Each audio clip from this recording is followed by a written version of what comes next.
2. I'm on with Peter Schultz, everybody. Peter is the district governor in Western Canada. Hi, Peter. Hi, Michael. We, by the way, everybody, if you're watching this video in the Get the Word Out Now group on Facebook, we want you to invite other talented Rotarians to this group so we can get the word out and help people grow their clubs, raise more money, and get awareness for Rotary. Is it 5060, District 5060? That's the one. You invited me to speak at your district conference, and I was sold on just the beauty of Kelowna. Everybody had said, what a beautiful part of the world that is out in BC.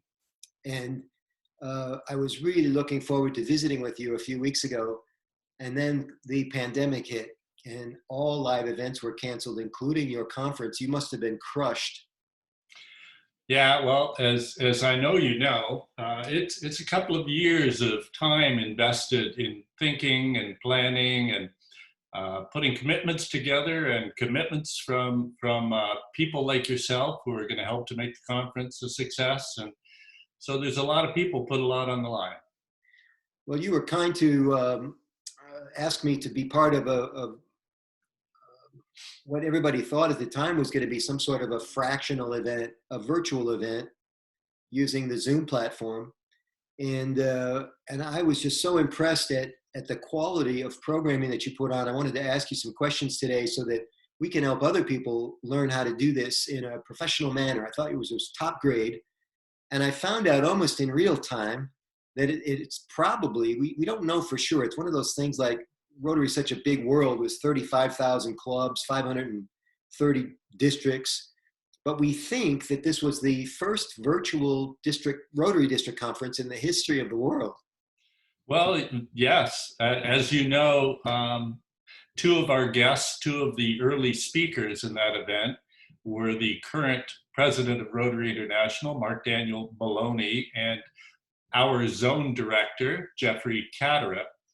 And both of them said, to their knowledge, it was the first virtual district conference. So I think that's pretty credible information. Sure is. And to have it be so good and so top notch, I'm so glad that you're able to share and answer some questions today about how you pulled it off. Let's start with the numbers. You had initially planned on a certain number of people attending the physical event. What was that number?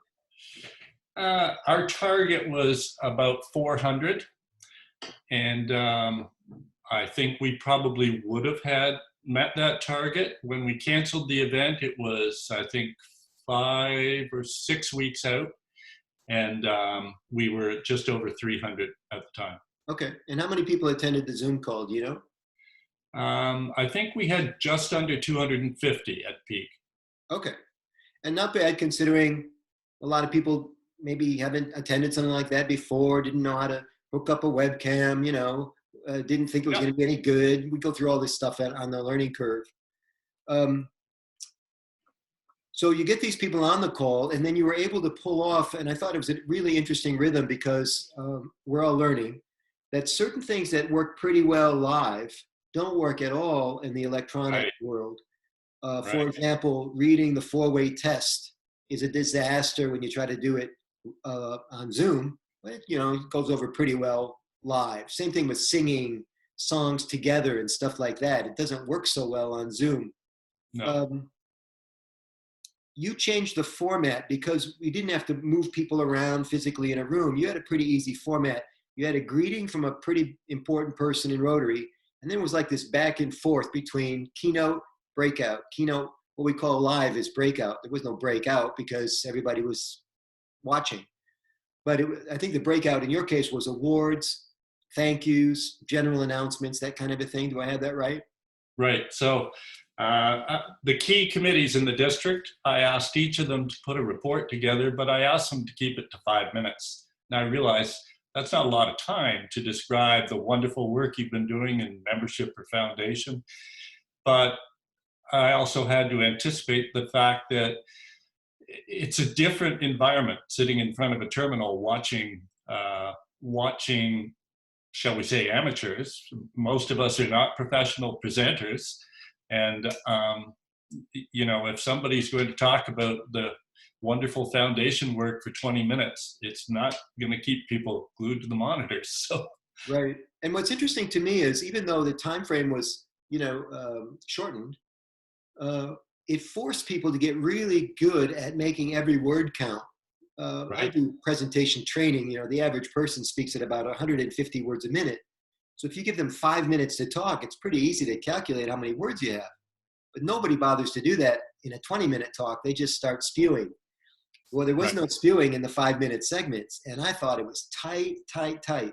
And I thought it served you well. Makes me think we might be able to get away with 5-minute presentations in live DisCons. Yes, I think we can. I think, well, you are a professional presenter, so you know the answer to that. But I guess through my academic background and so on, I've been doing presenting of a form for many, many years. And I know in a carefully planned 5 minutes, you cover a lot of material. In fact, you can open a lot of interest doors in that 5 minutes that can lead to some great stuff. So yeah, when I asked them to speak, I said, I know you can talk off the cuff, but I would appreciate it if you would sort out what you're doing and you practice it so that you know it's 5 minutes. And then we had, so my partner in crime, well, my conference chair, Kathy Butler. Kathy, I think it was your advice originally, which was great advice for a virtual conference. I thought about having a screen that I could share, say 1 minute, which is a little bit rude. The solution, as you suggested, was Kathy had everybody's cell phone. And we gave a window of so many minutes, and we told them they had one less minute than that. And then 1 minute before that, Kathy sent them a text message that said, you have 1 minute left. Yeah, wonderful. And if they went over, then I was going to talk, but I didn't have to. Yeah, so as long as they're watching, most people are enchanted with their own image or the lens of the camera, but if they get some sort of a little trigger here that it's time to wrap up, it keeps from having somebody to be the official timekeeper all the time. And by the way, speaking of time, you ran this thing like a TV show, and I understand there was a guy from the district who actually had broadcast experience, and I'm sure that he helped you develop your minute by minute and stay on track. Actually, he didn't. I've been doing this for years. Okay. When I was a physicist, I used to organize big events. Say no more. You're a physicist. You got this. Yeah, well, it's rocket science. No, but seriously, and maybe, you and I have talked in the past about music as well. And maybe it's the musical side of things, but I've been producing shows for our bands for the last 12 years. And so I understood, and that's an interesting point you bring up, the minute by minute. That was a vital part of the physical district conference, but it was clearly a very vital part of the virtual one as well. The minute by minute, right down to the second. And in fact, the only errors we had, as you know, I had little audio clips for each of the keynote speakers. Each speaker chose the music that they thought they wanted to enter a stage to. Yeah, in the physical world, we call that walk-on music. Okay, so we had our walk-on music, and I edited that music down to 20 to 25 seconds of a punchy part that I knew everybody would recognize. And the one error we made, and I don't know, you were online when Jeffrey Catteritt talked, and when the music jumped all over things, and the reason was that 22 seconds was not actually in the minute by minute. It was an agreement with the MC and myself that before you start talking to interview, just wait for the 20 seconds of music. And you see that those details are critical. Why is it, you said something fascinating. Why, I'm talking now to future conference chairs, people like that. Right. Why is it more important to have a minute by minute in an electronic meeting, but it's not as important to have minute by minute in a physical meeting? Well, I think both are important, but as you just noted, it's more important the electronic meeting. I think time in a virtual thing, well, it's like producing a television show. The time is critical. Yeah. You really can't get away with going half an hour overtime when you're producing something like this. You're going to lose your audience. Yeah, and we're all trying to avoid this thing they call in the radio business dead air, which is this uncomfortable period while we're waiting for people staging the thing to get their act together, whether it's turning over the stage, somebody walking up to the stage. I always tell conference chairs to have the person that you want to be on stage side, because sometimes it takes them a while to get to the microphone, and you got people in the audience doing this, you know, and it starts to smell like amateur hour. I think if you're going to bother to get people to any event, whether it's online or physical, you owe them a professional rendering, right? And to model it after a TV show is not a bad place to start, because they have what's called production values, lights, good sound, timing, all that stuff. Right. And so again, if I'm running a club meeting through Zoom, it's a pretty simple thing. I just run the meeting. But to run something that's a production, there was a whole list of assistants. So I had 2 or 3 technically savvy people who were watching the chat box. And basically at the beginning of the conference, it was said that there is no time for questions. If you've got, I also had a practice DisCon. I had 2 of them scheduled the 2 days before, and said, if you're at all nervous about technology, jump on the practice DisCon and we'll talk you through what you need to know. I had people that I made co-host who were watching, because a lot of people unmute themselves, and many of them do it unknowingly. It's interesting. Some meetings I'll keep muting the same person. They keep going to unmute, So I had a couple of co-hosts whose job it was to watch anybody who was unmuted, who shouldn't be, who wasn't the speaker. So that kind of thing. So you can't do it all yourself. You mentioned, you called them something, deputies or assistants or co-hosts. Co-hosts. So yeah, I've heard of them referred to as, well, in TV they call it the production crew, but in a Zoom virtual conference, I'm going to sneeze again, excuse me. In a Zoom virtual conference, we're talking about, excuse me, we're talking about 5, I can think of 4 specific titles that you would need. And so we're trying to help everybody with their next production. I like that you've got this technical person standing by to watch things like mute, unmute. Another one might be queuing up the music, playing music. You've got a timekeeper. That's the second person that's kind of on the production desk. Mind you, they're all isolated. During COVID, they're isolated. In a regular Zoom environment, they're just in their own home. The third person would be somebody handling, or that, by the way, the person doing muting could handle tech assistance. Somebody keeps punching in the chat, I can't get my speaker to work. Well, the master of ceremonies can't handle that. It's just too much for one person. That's right. They handle that backstage. We call it backstage or behind the curtain in chat. And it can even be a personal message to that person. It doesn't have to be something that everybody's reading. That's right. And then now, somebody you just mentioned that.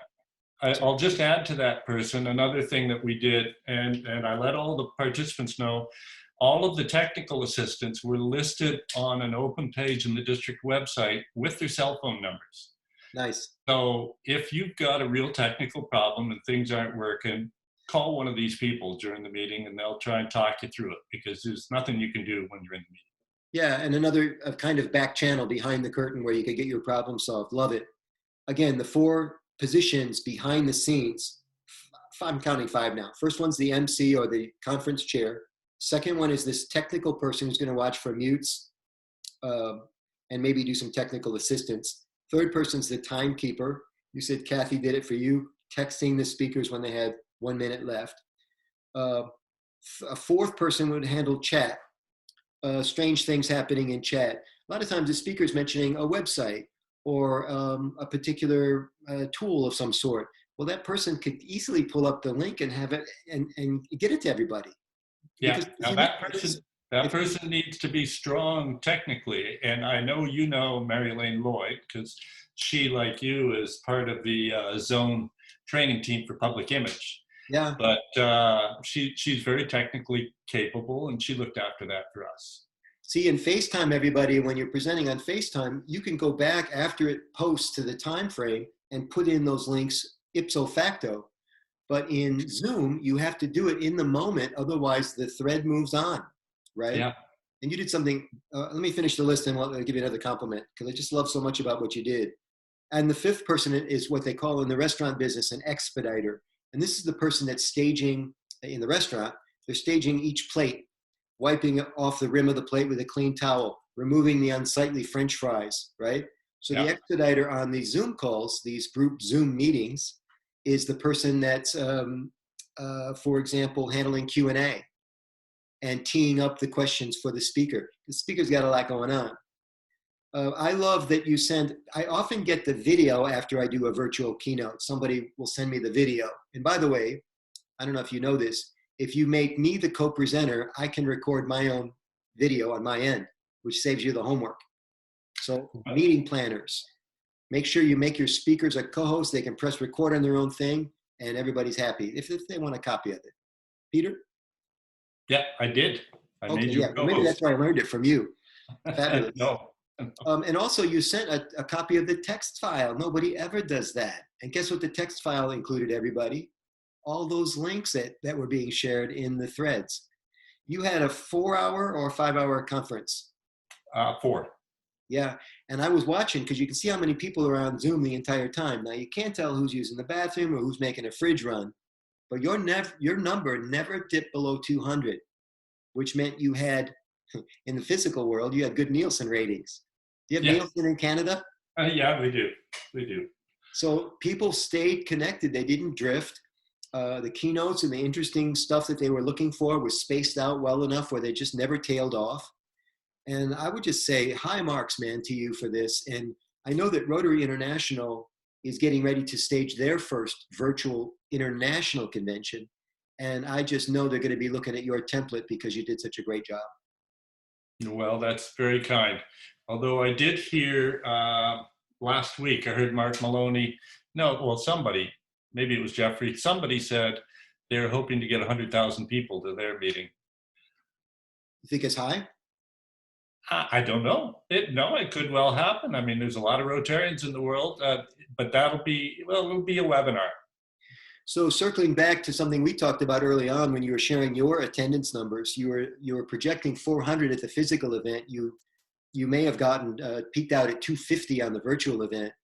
But a lot of people using Zoom now for meetings are realizing that they can expand their reach and get not only larger saturation in their own district, but they can get people from other districts to attend, which raises the overall headcount if you have that marketing stripe. So just for edification purposes for people watching, typically, I mean, it depends on what city we have the international convention in, but let's say 30,000 is a good number at the international convention. If they're looking to get 100,000 at the first virtual convention, that's 3x, baby. So it's ambitious. And I wish them well because we need to get the word out about the greatest service organization in the world. You are a terrific agent for us, Peter Schultz. Congratulations on a fantastic year as district governor. And I hope we get to do many, many more things in the future. Thank you very much for this. Give your website, your district website so people can check you out. Okay, so we are at rotary5060.org, and you can see links to the videos that you're talking about, the keynote presentations at the DisCon. Coming up in the next 2 weeks is our next Zoom experiment. We got 11 different Zoom Pro accounts integrated into our CSTE, which is Club Spring Team Building Experience. Nice. So it's a multi-breakout experiment. Very sophisticated. What's the website for the district? Rotary5060.org. Great. And the Rotary International website, everybody, is rotary.org. And one of the keynotes you're talking about is my keynote. If you happen to like my speaking style, you can find out what I did for Peter that day at the first ever Rotary Virtual District Conference. Fabulous, Peter. Thank you so much. Well, thanks for participating and for the interview. My pleasure.